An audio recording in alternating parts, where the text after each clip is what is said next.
It's DeQuina Moore here. I am extremely excited, if you can't tell, to be a part of the Ensemble Theater's Bold Online series. The story continues. Thank you so much for asking me to be a part, and I am elated. Um, it's such a great idea to have this virtual content going still for the audience and for the family, the Ensemble family. So thank you so much for having me. It's very important. So of course, today is Message Monday, and I have plenty to share. First, I have to tell you about my ever-blooming affiliation with the ensemble, my personal affiliation. I am, of course, an old YP performer. That's right, young performer. And oh gosh, I still think and laugh and dream about my days back in the ensemble when I was there as a young child, running around, tearing it up. In every way, having such a great time in the summertime for summer classes and activities there with all the rest of my up-and-coming kid artists. And it was just such a great time and such a excellent way for me to develop as a young artist in every way, mentally, physically, spiritually. And so I'm forever grateful for that moment. And we did such great shows. I played Dorothy and the Wiz and Nzinga and the Festival of Gifts and so many more. And I just could not. I giggle when I think about all the great shows that we did and actually brought to life as such young people, little humans walking around the ensemble. So that is how I started at the ensemble, and I grew up with some of the most incredible teachers. Till this day, I'm so grateful. I would not have the career that I have now if it were not for the likes of Eileen Morris, of course, Thomasina Bell, Alice Gatling, Anthony Glover, Warner. That's just to name. Felicia. There's so many. I can't even remember off the top of my head, but I do thank you from the bottom of my heart for all that you taught me and all of the greatness that you instilled in me. I'm forever grateful to you. So that that all happened in my younger years there at the ensemble, and not to mention all of the great friends that I made there. When we call the Ensemble Theater a family, that is what it is. So I followed my own cousin, Tanisha Lynn Eanes. Hey, Tanisha Lynn.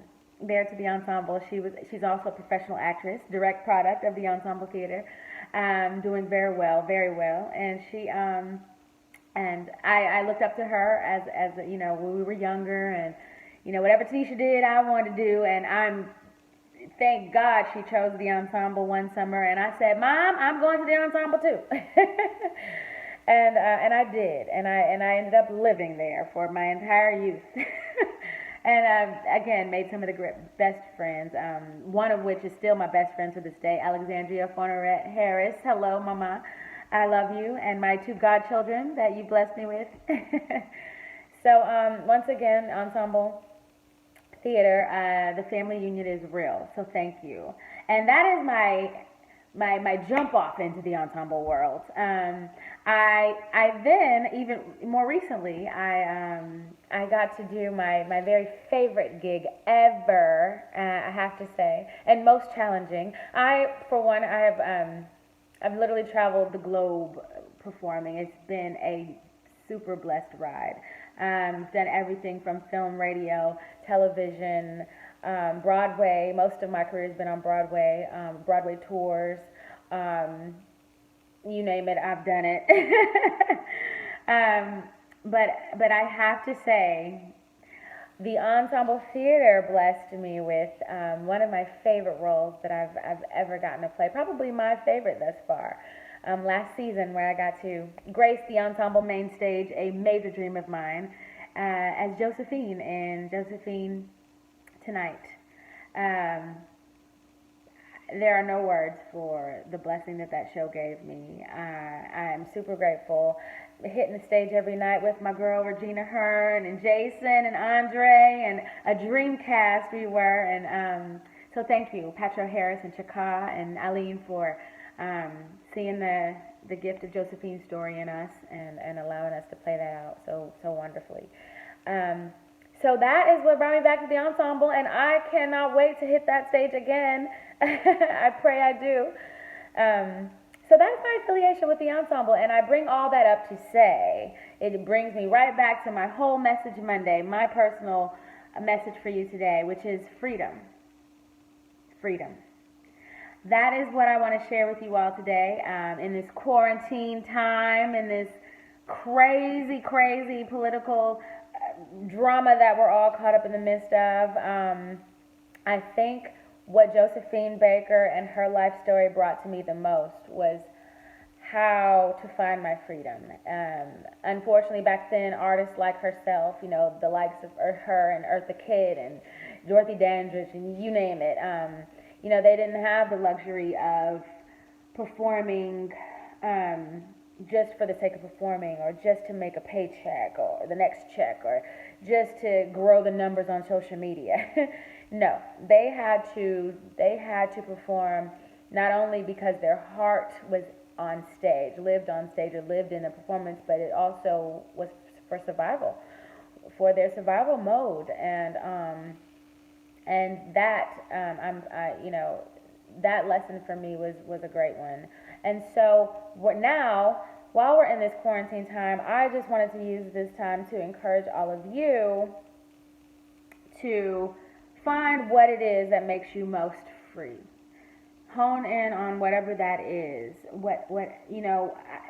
You may want to focus more, whatever it is that you love to do, whatever it is that you are interested in.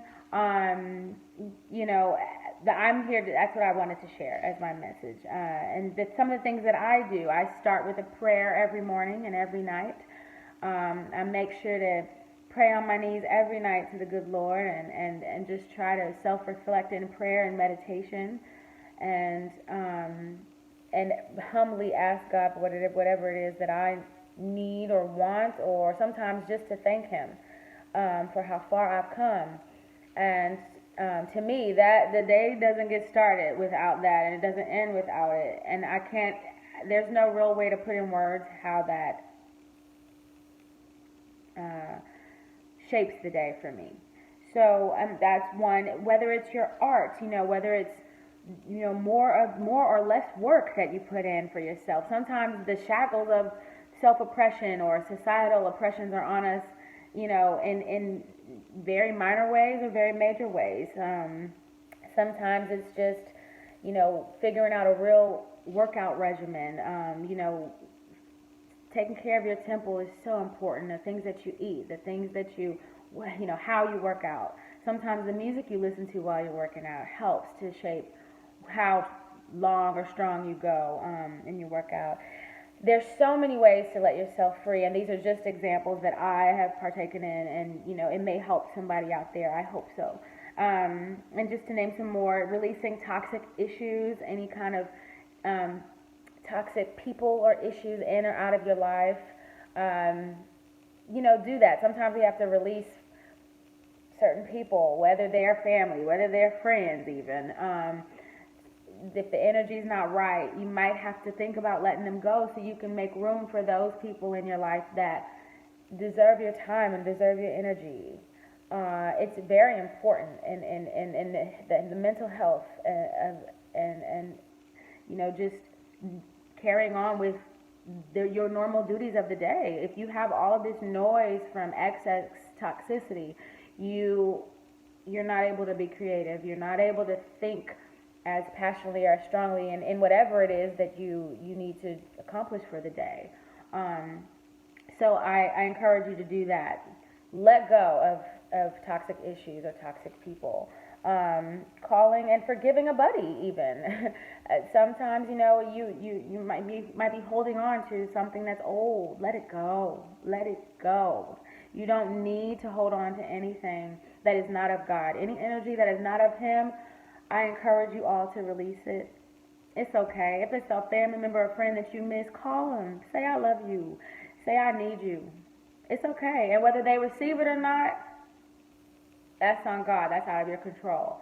But it really does help sometimes for you to release those types of energies and however you need to release them.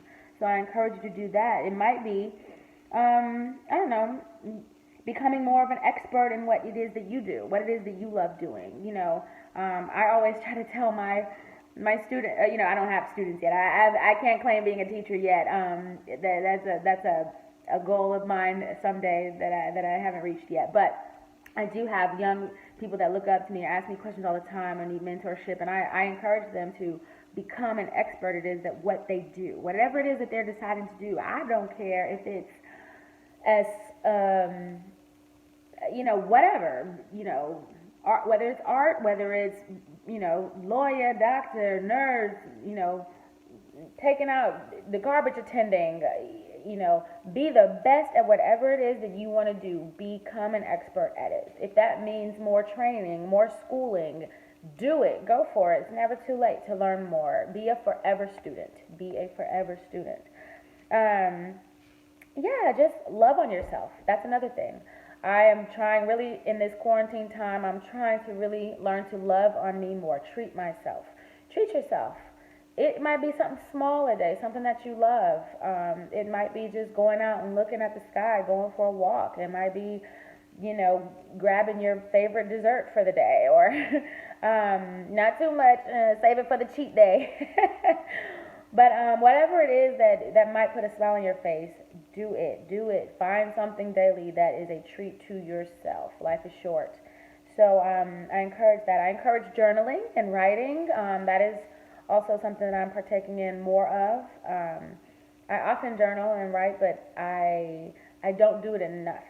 And so I'm trying to use this time to hone in on there's so many stories out here. We all have a story to tell. Everybody does. And you just never know how that might manifest. It may just be that it's therapeutic for your spirit, for your well-being. Or it may manifest itself into the best book ever or the best script ever. Something that the Ensemble Theater is going to put up on their main stage one day. You never know. So I encourage that. Writing and journaling is definitely... there's so many things. But yeah, another thing that I focus on too, as an artist, and it's one of the last things that I'll share is just not waiting on anybody to bless you. Often in this game that I'm in, you have to wait on people to see your talent, to see if you're pretty enough, or if you're talented enough, or how many numbers you have on social media, and how many people you're going to bring to the stage. All of that ridiculousness. And it's not just about the talent anymore, which drives me crazy, but that's a story for another day. So I've learned that the hard way over the years. And so another thing that I'm focusing on is other streams of income. You don't have to solely rely on your one thing that you love, or your one dream that you have. There's other ways out here to bring in income, and I encourage you to do your research. Ask around, network, ask your friends, what are other ways that I can make money and to bless my home and bless my family, especially if you're in an industry like mine where my success depends upon what other people think of me most of the time. I want out of that. Of course, I still want to audition and act and sing and dance and grow this career of mine that I've been blessed to hone in and develop. But I want to be a boss as well. I want to do things my way. I've seen so many wrongdoings, if you will. So I definitely want to have my own shows one day, and my own. It's so important to just have your own. And so just finding ways to, again, freedom. It's all about freedom. It all goes back to freedom, and all these things, big or small, are very important in that way. So I encourage that. Go for it, no matter what.